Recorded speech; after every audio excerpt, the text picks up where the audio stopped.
அமைதியான தன்மையில் இருக்கும்போது பெரும்பாலான பிரச்சனைகள் சரியாயிடும். அப்போ அந்த அமைதி, மன அமைதிக்கான மருந்துகள் இருக்குது. எல்லோரும் சொல்கிறாங்களா, எனக்கு வேலையில் ஸ்ட்ரெஸ்ஸு, எதுக்கு எடுத்தாலும் ஸ்ட்ரெஸ்ஸுன்றாங்க, குடும்ப வாழ்க்கையில் ஸ்ட்ரெஸ்ஸுன்றாங்க, ஜாபில் ஸ்ட்ரெஸ்ஸுன்றாங்க.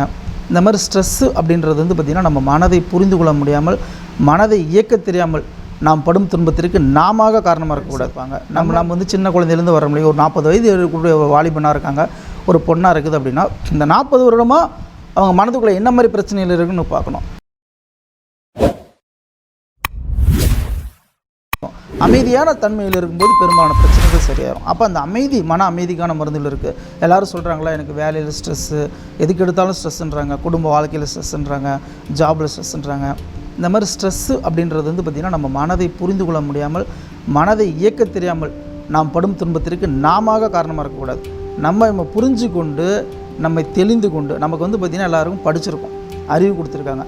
அறியாமை அப்படின்ற இருளில் மூழ்காமல் நமக்கு கொடுத்துருக்கக்கூடிய இந்த அறிவை சரியாக உபயோகித்து சரியான மலர் மருந்தை தேர்ந்தெடுத்து நம் வாழ்வில் வெற்றி பெறுவதற்கும், வாழ்க்கையை வந்து இனிமையாக, அமைதியாக, பொறுமையாக, சந்தோஷமாக கடந்து போவதற்கு இந்த மலர் மருந்துகள் பெரிதும் உதவும். வாழ்க்கையில் நிறைய பிரச்சனைகள் இருக்கும். நம்ம பிரச்சனைகள் ஒவ்வொரு நாளாக கடந்துக்கிட்டு தான் இருக்கும், பிரச்சனையை பார்த்துட்டு தான் இருக்கும், பிரச்சனையை ஃபேஸ் பண்ணி தான் இருக்கும். பிரச்சனை கண்டு பயந்து ஓடாமல், பிரச்சனை இங்கிருந்து வருது, எப்படி வந்து, அதாவது ரூட் காசுன்னு சொல்கிறாங்க இல்லைங்களா, ஒரு மூலம், நம்ம மனதில் இருக்கக்கூடிய மூலம். அப்போ நமக்கு மனம் அப்படின்றது மேல்மனம், ஆழ்மனம்னு சொல்கிறாங்க.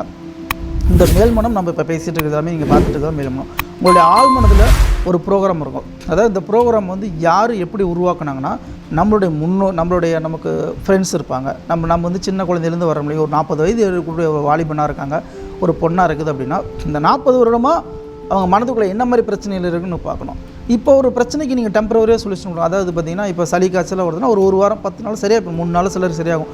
உங்களோட மனதின் தன்மைக்கு தகுந்த மாதிரி, உங்களோட நோய் எதிர்ப்பு ஆற்றலுக்கு தகுந்த மாதிரி ஒரே நாளில் குணமாகலாம், 2 நாளாக குணமாகலாம், 3 நாளாக குணமாகலாம். அடுத்து நீங்கள் மருந்து மாத்திரை எடுத்துக்கிட்டிங்கன்னா கொஞ்சம் சீக்கிரம் குணமாகும், எடுக்காமட்டாலும் குணமாகும்.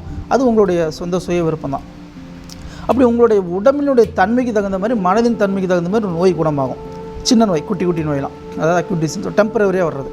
கிரானிக் டிசீஸும் அதே மாதிரி தான். நீண்ட நாட்கள் சிலர் மருந்து எடுத்துகிட்டு இருப்பாங்க, சிலர் மருந்து எடுக்காமல் குணமாகறாங்க.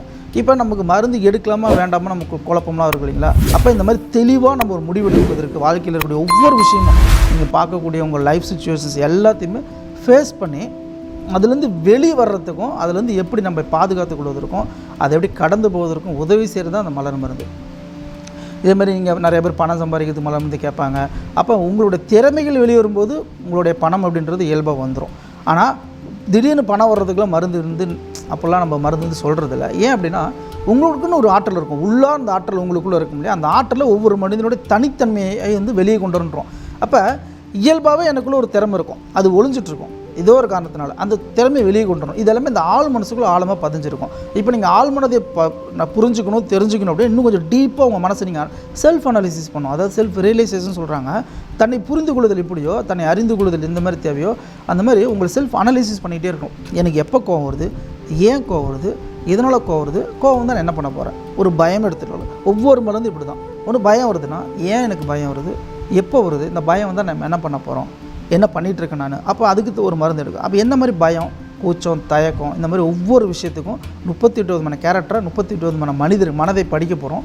அந்த மனதை படிக்கும்போது உங்களுக்கு என்ன பிரச்சனையோ அதை நீங்கள் பயன்படுத்தும் போது நீங்கள் சரி பண்ணிக்கலாம், எளிமையாக சரி பண்ணிக்கலாம். இது அனைத்துமே உங்கள் ஊர் ஹோமியோபதி கடையில் கிடைக்கும். சென்று வாங்கி வெற்றியடைய வாழ்த்துக்கள். மீண்டும் நம்ம அடுத்தடுத்த வீடியோவில் இதை பற்றி முழுமையாக தெரிஞ்சுக்க போகிறோம். தொடர்ந்து வீடியோவை பாருங்கள், நம்ம சேனலை சப்ஸ்கிரைப் பண்ணுங்கள். நன்றி.